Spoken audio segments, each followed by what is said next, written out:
ninth stitch is called battlement filling or couching stitch. Sometimes it's also just known as battlement stitch. And it's this colorful one here. You can also work it in just a single color if you want, but I think it's particularly striking when it's worked in different colors, especially if you have sort of a gradient type design going on.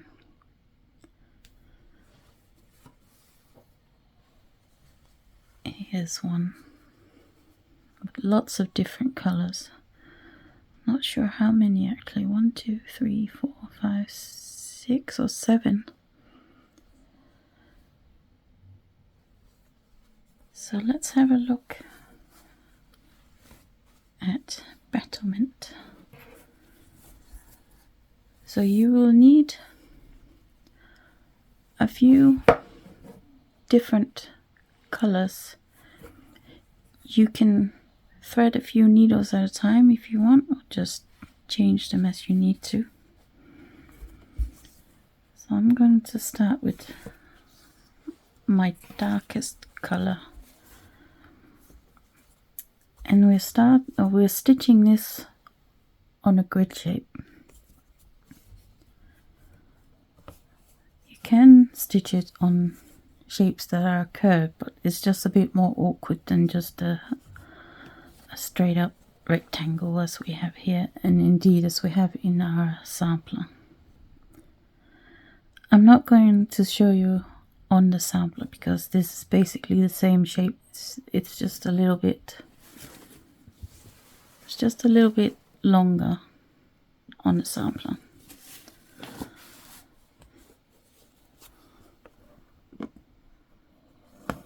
So you come up at one end, doesn't really matter which end, and insert the needle at the other end of the line. And then you come up, so I just inserted my needle here, so I'm going to come up on the next line at the same end. You could go back up here and do the stitch, but then you have a long thread on the back, and that's a waste of thread. So I'm just going to do all the vertical lines here. Don't worry if you haven't drawn the lines completely straight. Just make sure that where you come up and where you go down are right across from each other, and the thread will make a perfect line.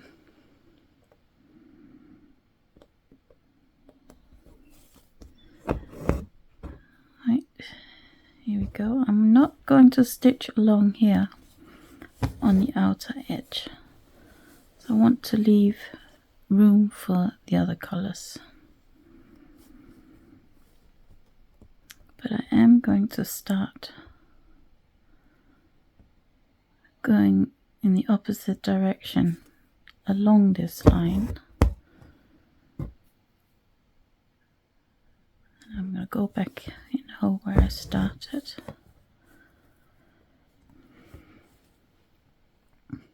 Now here I'm going to come up sort of just outside.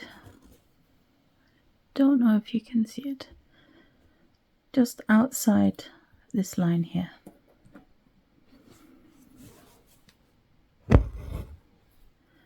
And then come across.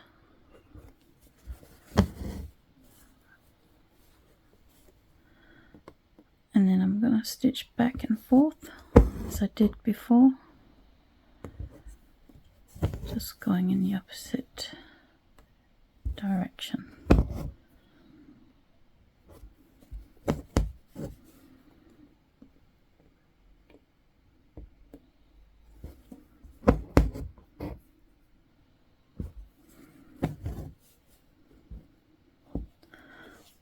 And again, I'm not going to stitch this line here. I want to leave room for the threads and the other passes. I'm just gonna secure my thread so it's not in the way.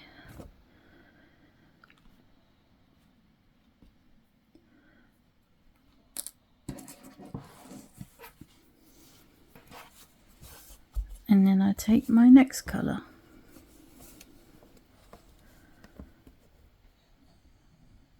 So I come up just outside this first horizontal line of stitching, and just next to where I did this first long stitch, and I come across, insert the needle right next to where I inserted the first one, and the next one I come up just next to where I came up before, and then insert the needle at the other end, and again come up just outside the stitch and just next to the previous one, insert the stitch, and then I come up.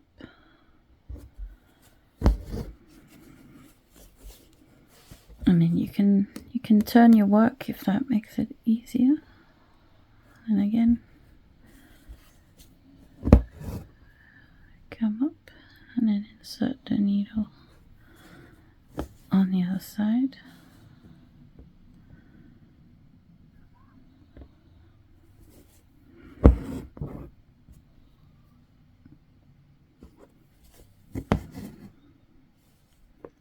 So that you're sort of weaving across,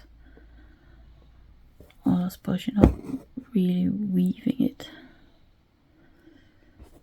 just laying it across the previous pass.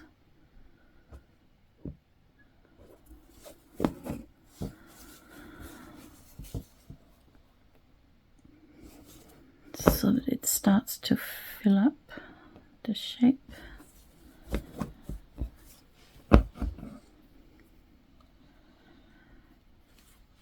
And I'm changing my color. Now I'm realizing that I should have left a bit more room, because what's happening is that the stitching is sort of pulling the outer lines. So I think I should have started just outside where I drew the line and not on the line, because it's sort of pulling the stitching out of shape. So do as I say and not as I do. So I come up with my third color, and again I am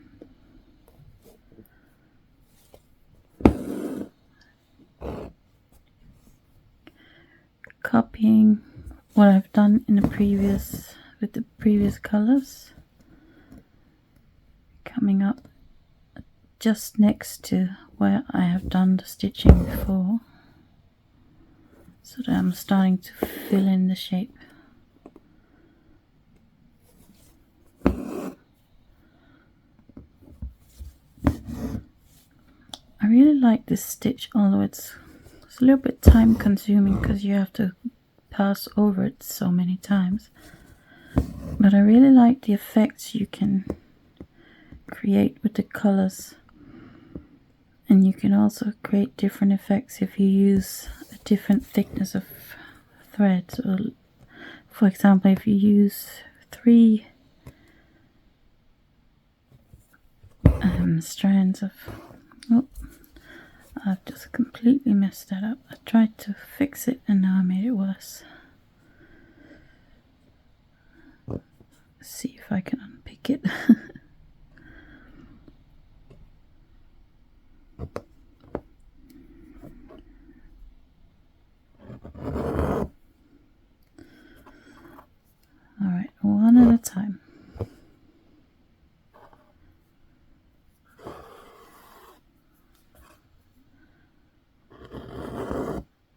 if you need to unpick something,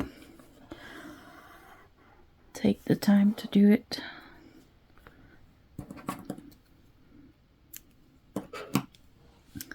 When I'm teaching in person, I always tell people, never tug at the thread. That would just make it worse. We have to be patient with our embroideries. Right, so let's get that in there. And then move on to the next one. You want to make sure that there is just the tiniest little gap between the threads or the stitches, because if you're stitching too close, they will sort of blend together and you don't get the full effect of this stitch. Just maybe one thread of the fabric in between each stitch.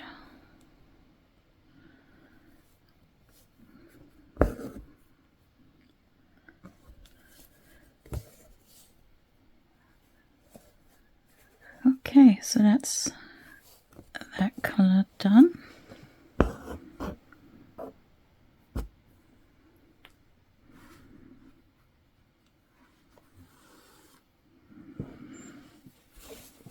And I'm ready for my fourth color, and now I'm changing it to a warm yellow light orange.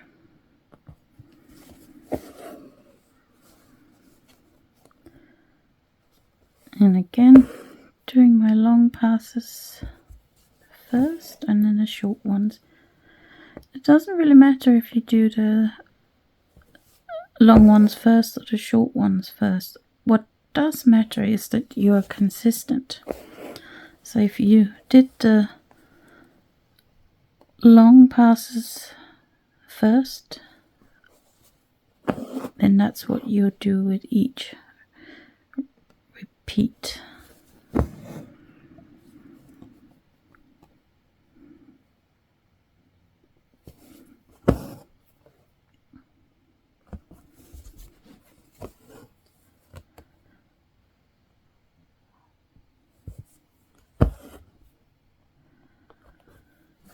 And you can work the stitch so that you fill in each section completely, or have them be narrower, or you can leave a little bit of open fabric.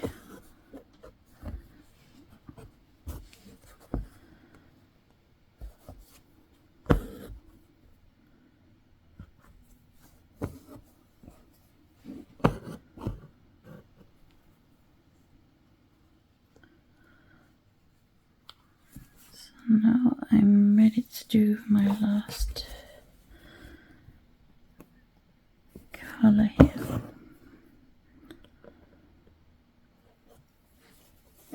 A more yellow orange.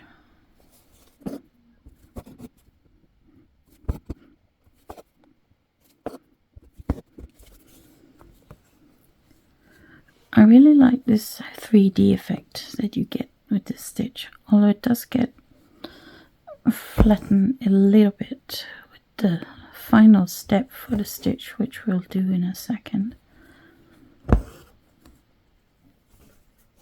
And you can underline the 3D feel to it with the colors that you use. So for example, as I've done here, start with a dark color first and then work towards a lighter color.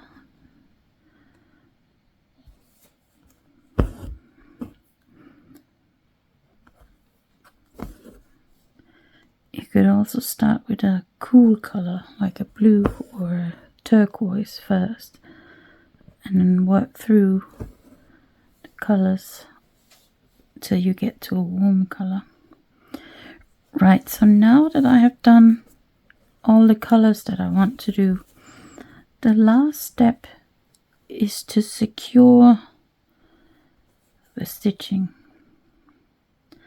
And yes, it is kind of secure as it is now, and I suppose you could leave it, but if you want to do the stitch as it's supposed to be done,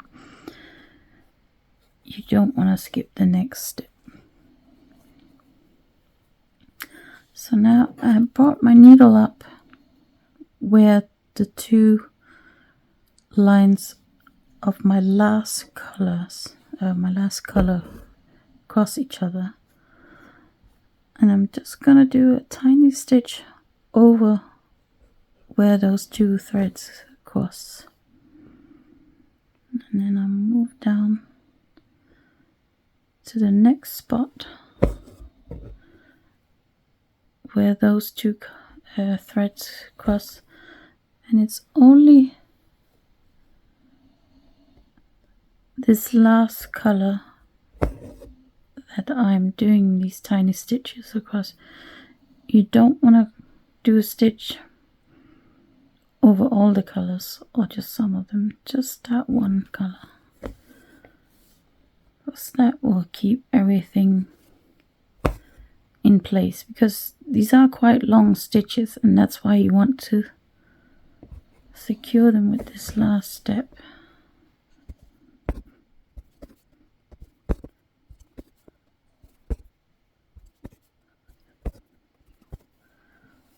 I don't know if you can see now that it's starting to flatten the stitching a little bit, but it still has that sort of 3D feel to it.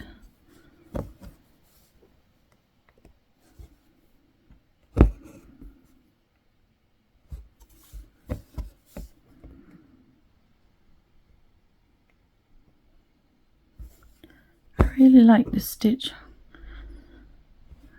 I really should use it more, but as I said before, it does tend to work best on square or rectangular shapes, and I don't really do many of those, so maybe I'll have to think of an excuse to use this stitch more.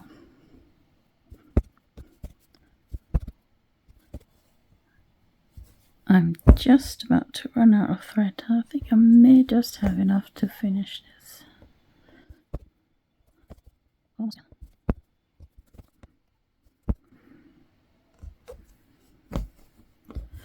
Alright, there we go. So that's the finished battlement filling or couching stitch. So as I mentioned before, you can leave gaps in between if you want. So in the previous version of the sampler, there aren't any gaps really, maybe a tiny little bit, and tiny little gaps here at the ends. In this one there are more gaps. I actually quite like these gaps here. They're like little rainbows. So I hope you enjoy this stitch. The tutorial you have just watched is part of a series of 31 stitch tutorials that I have made to go along with the pattern for this embroidery stitch sampler. I hope you enjoyed the tutorial. If you want to check out the pattern, you can find the link in the description. And whatever you're making, happy stitching.